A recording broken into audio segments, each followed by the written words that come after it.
গল্পের শুরুতে আমরা স্টেফানি নামে একজন মহিলাকে দেখতে পাই যে তার একটি ছেলের সাথে বাড়িতে থাকে। স্টেফানির স্বামী মারা গেছে, সে তার ছেলের যত্ন নেয়। বাড়ির খরচ চালানোর জন্য সে একটি স্কুলে ভলান্টিয়ার হিসেবে কাজ করে, সাথে ইউটিউবে ব্লগ চালায় যেখানে সে মায়েদের জন্য কুকিং রেসিপি, ক্রাফটস ইত্যাদি তৈরি করে দেখায়। স্টেফানি অনেক সুন্দর এবং সিম্পল মেয়ে যে সবার সাথে হাসি মুখে কথা বলে। স্টেফানি যখন স্কুলে তার ছেলেকে নিতে যায় তখন তার ছেলের বন্ধু তাকে তার বাড়িতে খেলার জন্য নিয়ে যেতে চায়। তখনই তার মা এমিলি আসে, সে তার ছেলেকে নিষেধ করে, কিন্তু যখন সে রাজি হয় না, এমিলি স্টেফানিকে জিজ্ঞাসা করে যে সে কি তার ছেলের সাথে তার বাড়িতে যাবে। এতে সে রাজি হয়ে যায় এবং এমিলির বাড়িতে যায়। এমিলির বাড়ি অনেক বড় এবং সুন্দর, সেখানে একটি পেইন্টিংও আছে যা দেখে স্টেফানি সেটি সম্পর্কে জিজ্ঞাসা করে। এমিলি বলে যে এই পেইন্টিংটি একটি ফেমাস পেইন্টারের বানানো। স্টেফানি সেটি দেখতেই থাকে। এমিলি তার স্বামী এবং ছেলের সাথে থাকে। সে একটি ফ্যাশন কোম্পানিতে কাজ করে এবং অনেক ব্যস্ত থাকে। স্টেফানি এমিলিকে জিজ্ঞাসা করে তার স্বামী কি করে। এমিলির স্বামীর নাম শেন। এমিলি বলে যে তার স্বামী বই লেখে, কিন্তু 10 বছরে কিছুই লিখেনি। সে একটি কলেজে প্রফেসর, কিন্তু এমিলি তার সাথে খুশি ছিল না। সে চায় তার স্বামী বড় কিছু করুক। তখন শেন বাড়িতে ফিরে আসে। সে এমিলিকে কিস করে এবং শাওয়ার নিতে চলে যায়। এখানে স্টেফানি বলে, তোমার কাছে তো সবকিছুই আছে, এত সুন্দর স্বামী এবং এত সুন্দর ছেলে, তাহলে তুমি খুশি নেই কেন? এমিলি বলে, আমি বড় কিছু অর্জন করতে চাই।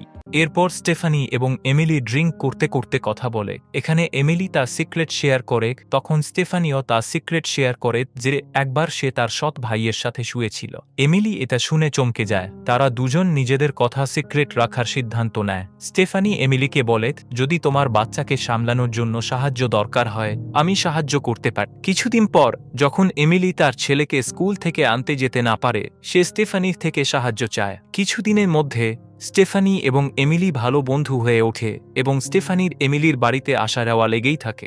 একদিন যখন স্টেফানি এবং এমিলি একটি পার্কে ছিল যেখানে তাদের ছেলেরা খেলছিল, তখন স্টেফানি এমিলির ছবি ক্লিক করে, কিন্তু সেটা তার অনুমতি ছাড়াই। পরে এমিলি তাকে সেই ছবি ডিলিট করতে বলে। স্টেফানি তার কথা শুনে ছবি ডিলিট করে দেয়। এরপর তারা বাড়িতে আসে যেখানে স্টেফানি এবং এমিলি ড্রিঙ্ক করে। এমিলি একজন শক্তিশালী মহিলা যে কাউকেই ভয় পায় না। এটি স্টেফানির খুব ভালো লাগে। এরপর এমিলি স্টেফানিকে তার ছেলেকে কাল স্কুল থেকে পিক করতে বলে, কারণ সে মিয়ামি যাচ্ছে এবং রাতে ফিরে আসবে, আর তার স্বামী সেন লন্ডনে আছে কারণ তার মা অসুস্থ। পরের দিন স্টেফানি তার ছেলের সাথে এমিলির ছেলেকে নিয়ে বাড়িতে আসে এবং তার খেয়াল রাখে। কিন্তু যখন এমিলি 2 দিন পরও তার ছেলেকে নিতে আসে না, তখন স্টেফানি চিন্তিত হয় এবং এমিলির অফিসে ফোন করে। তখন সে জানতে পারে যে এমিলি মিয়ামিতে আছে, তবে সে এমিলির কথা বলতে পারেনি। তাই স্টেফানি সেনকে কল করে এবং তাকে সবকিছু বলে দেয় যে সে 2 দিন ধরে তার ছেলের খেয়াল রাখছে, অথচ এমিলি তার কল 2 দিন ধরে রিসিভ করছে না। এটা শুনে শেন দ্রুত লন্ডন থেকে স্টেফানির বাড়িতে আসে। এরপর শেন পুলিশকে এই ব্যাপারে জানায় যে তার স্ত্রী এমিলিকে গত 3 দিন ধরে পাওয়া যাচ্ছে না। পুলিশ স্টেফানি এবং শেনের কাছ থেকে কিছু জিজ্ঞাসাবাদ করে। শেন বলে সে কখনো বলে না যে কোথায় যাচ্ছে, সে কিছু জিনিস সিক্রেট রাখে, এমনকি তার ছবি তোলাও পছন্দ না। এরপর পুলিশ সেখান থেকে চলে যায়। পরের দিন স্টেফানি এমিলির অফিসে যায়। তার মনে হয় যে এমিলির নিখোঁজ হওয়ার পিছনে কোম্পানির লোকদের হাত থাকতে পারে, কিন্তু অফিস থেকে সে কিছু জানতে পারে না, কারণ কোম্পানির কাজে এমিলি মিয়ামি যায়নি। স্টেফানি এমিলির ডেস্ক থেকে একটি ছবি পায় যা দিয়ে সে অনেকগুলো মিসিং এমিলি নামের পোস্টার বানায় এবং সেগুলো জায়গায় জায়গায় চিপিয়ে দেয়। এরপর বাড়িতে একটি ডিটেকটিভ আসে যে এমিলির কেস দেখছে। সে সেনকে বলে যে সে কখনো মিয়ামি যায়নি। এটা শুনে শেনের মনে বড় ধাক্কা লাগে। এখানে বাড়িতে স্টেফানি কিছু দিনের জন্য শেনের সাথে থাকতে থাকে যাতে তার খেয়াল রাখতে পারে, কিন্তু ডিটেকটিভের সন্দেহ ছিল যে স্টেফানি আবার কিছু করেছে কিনা। স্টেফানি প্রতিদিন ব্লগ বানাতো এবং ভিডিওতে বলতো যে তার এমিলি নামের বান্ধবী অনেকদিন ধরে নিখোঁজ আছে। সে এই কেসের আপডেট তার অডিয়েন্সকে দিত। পরের দিন পুলিশ মিশিগঞ্জের একটি লেক থেকে এমিলির লাশ পায় এবং এমিলির ফিউনাল হয়। এখানে শেন এমিলির মৃত্যুর পর থেকে বাইরে বেরোতে পারছিল না, কিন্তু স্টেফানি তার এবং বাচ্চাদের খেয়াল ঠিকভাবে রাখছে। এটা দেখে তার খুব ভালো লাগে। কিছুদিন পর শেন স্টেফানিকে বলে যে সে তাকে পছন্দ করতে শুরু করেছে এবং বলে তুমি কেন না আমাদের সাথে একই বাড়িতে থাকো। স্টেফানি ও এমনটাই চায়, কিন্তু তার ভয় ছিল যে লোকেরা কি ভাববে, কিন্তু শেন তাকে মানিয়ে নেয়। এরপর তারা একসাথে ফ্যামিলির মতো থাকতে শুরু করে এবং স্টেফানি শেনের ছেলেরও ভালোভাবে খেয়াল রাখে। স্টেফানি এই বাড়িতে এসে খুব খুশি, কারণ সে শেনের সাথে সাথে ধনীর মতো জীবন পেতে চলেছে, যেন সে এই দিনেরই অপেক্ষা করছিল। সে বাড়িতে তার পছন্দের জিনিসগুলো রাখতে শুরু করে এবং যেগুলি পছন্দ করে না সেগুলি বিক্রি করে দেয়। এখানে বাড়িতে আবার ডিটেকটিভ আসে যে শেনের সাথে দেখা করতে এসেছে। শেন বাড়িতে নেই, তাই সে স্টেফানিকে কেসের ব্যাপারে জানায়। ডিটেকটিভ বলে এমিলির লিভার খুব খারাপ হয়ে গেছিল এবং সে হেরোইনও নিত। এটা শুনে স্টেফানির বিশ্বাস হয় না। ডিটেকটিভ জানায় যে শেন কিছুদিন আগে তার জন্য $4 মিলিয়ন লাইফ ইন্স্যুরেন্স নিয়েছিল। এতটুকু শুনে স্টেফানি মনে করে যে অবশ্যই কিছু গড়বড় আছে, তাই সে কেসটি পার্সোনালি হ্যান্ডেল করার সিদ্ধান্ত নেয়। পরের দিন স্টেফানি শেনকে একটি মেয়ের সাথে দেখা করতে দেখে, যার কারণে তার মনে হয় যে শেন এমিলিকে হত্যা করিয়ে তার $4 মিলিয়ন ইন্স্যুরেন্স নিতে চেয়েছে। এদিকে যখন স্টেফানি ব্লগ বানাচ্ছে, আমরা দেখি এমিলি ও তার ব্লগ দেখছে, অর্থাৎ সে জীবিত আছে। এমিলি তাকে ফোন করে এই কেস থেকে দূরে থাকতে বলে, না হলে সে তার সৎ ভাইয়ের ব্যাপারে সবাইকে সবকিছু বলে দিবে। এছাড়াও সে জানিয়ে দেয় যে তার ছেলে তার স্বামীর না, বরং তার সৎ ভাইয়ের। আসলে স্টেফানির বিয়ে হওয়ার পরও সে তার সৎ ভাইয়ের সাথে দেখা করত এবং তার সাথে রিলেশনশিপে ছিল, এবং তাদের দুইজনকে একসাথে দেখে স্টেফানির স্বামী সন্দেহ করতে শুরু করেছিল। এবং সে যখন স্টেফানির থেকে জিজ্ঞাসা করে যে এসব কি চলছে এবং তার ছেলে আবার অন্য কারণ আতো, তখন সে কিছু বলতে পারেনি। তারপর স্টেফানির স্বামী রেগে গিয়ে তার সৎ ভাইকে গাড়িতে করে কোথাও নিয়ে যাচ্ছিল, কিন্তু গাড়ির অ্যাক্সিডেন্ট হয়ে যায়, যে কারণে তার স্বামী এবং তার ভাই দুইজনই মারা যায়।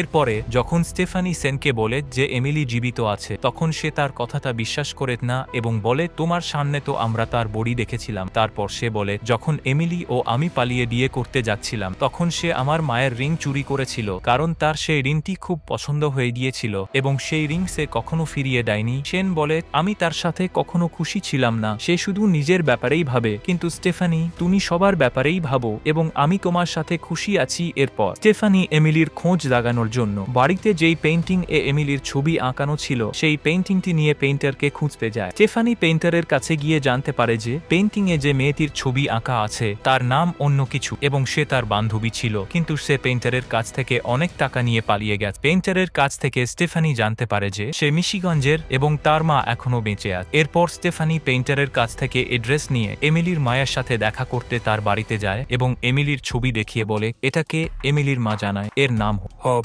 তার আরও একটি যমজ বোন আছে যার নাম ফেই। তারা দুজন যখন 16 বছর বয়সের ছিল, তখন তারা বাড়িতে তাদের বাবাকে আগুন লাগিয়ে দেয় এবং তাদের বাবা মারা যায়, কারণ তাদের বাবা তাদের সাথে ভালো ব্যবহার করত না এবং মারধরও করত। এর ফলে বিরক্ত হয়ে তারা এমন করেছিল এবং দুজন পালিয়ে গিয়েছিল, কিন্তু কোথায় গেছে আমি জানি না। পুলিশও তাদের বিষয়ে কিছু জানেনি।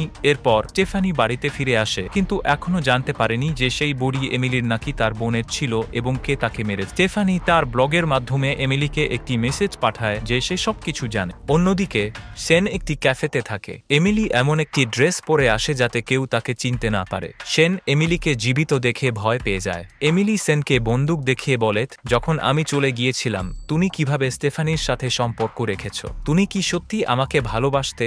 শেন ভয় পেয়ে বলে আমি স্টেফানিকে ভালোবাসি না, আমি শুধু তোমাকেই ভালোবাসি। এমিলি বলে তুমি যেন ইন্স্যুরেন্স কোম্পানিকে বলে দাও যে তোমার স্ত্রী ডেথ ন্যাচুরাল এবং তুমি $4 মিলিয়ন কালেক্ট করো, তারপর আমরা দুজনেই আমাদের ছেলের সাথে দেশ ছেড়ে চলে যাব। আগের দিন স্টেফানি ব্লগে যে মেসেজ দিয়েছিল যে কাল সে এমিলির কবরে যাবে, আজ সে সেখানেই থাকে যেখানে এমিলি তার সাথে দেখা করতে আসে। স্টেফানি এমিলিকে জিজ্ঞাসা করে তুমি এমন কেন করেছো?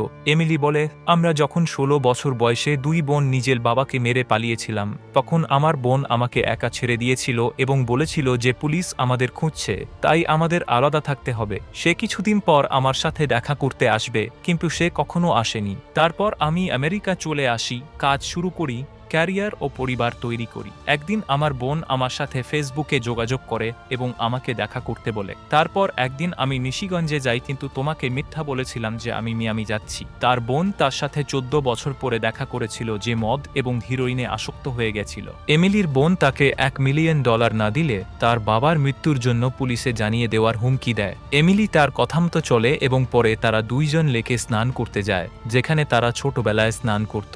সেই সময় এমিলির বোন ভুলের জলে ডুবে যায় এবং মারা যায়। আসলে এমিলি স্টেফানিকে মিথ্যা বলেছিল যে তার বোনের মৃত্যু একটি দুর্ঘটনা ছিল, কিন্তু আসল ঘটনা হলো তাকে ব্ল্যাকমেল করার জন্য এমিলি তার বোনকে জলে ডুবিয়ে মেরে ফেলেছিল। সবার মনে হয়েছিল যে এমিলি মারা গেছে, কারণ সে সবাইকে বলেছিল যে সে অনাথ এবং তার এই পৃথিবীতে কেউ নেই।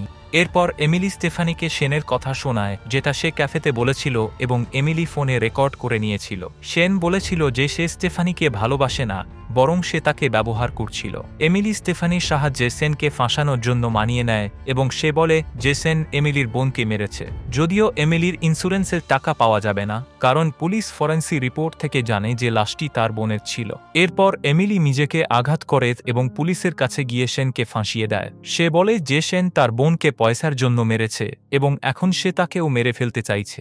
এরপর পুলিশ সেনকে গ্রেপ্তার করে, কিন্তু দ্রুত জামিনে মুক্তি পায়। সেন বাড়িতে ফিরে আসে, যেখানে স্টেফানি এবং এমিলি উপস্থিত ছিল। পুলিশ মাইক্রোফোন লাগিয়ে রেখেছিল যাতে সেনের সত্যি জানা যায়, কারণ স্টেফানি পুলিশকে বলেছিল যে এমিলি তার বোনকে মেরেছে, কিন্তু তার কাছে প্রমাণ ছিল না। তাই স্টেফানি বন্দুক নিয়ে তাদের ভয় দেখাতে শুরু করে, যাতে এমিলি তার দোষ স্বীকার করে নেয়। স্টেফানি সেনকে বলে যে সে তার সাথে প্রতারণা করেছে এবং তাই তাকে মরতে হবে। তারপর সে সেনকে গুলি করে দেয়। এমিলি বুঝে যায় যে তারা দুইজন নাটক করছে, আর তার আগেই সে মাইক্রোফোন ভেঙে দেয়। সেনও ঠিক ছিল, কারণ তাকে নকলি গুলি মারা হয়েছিল।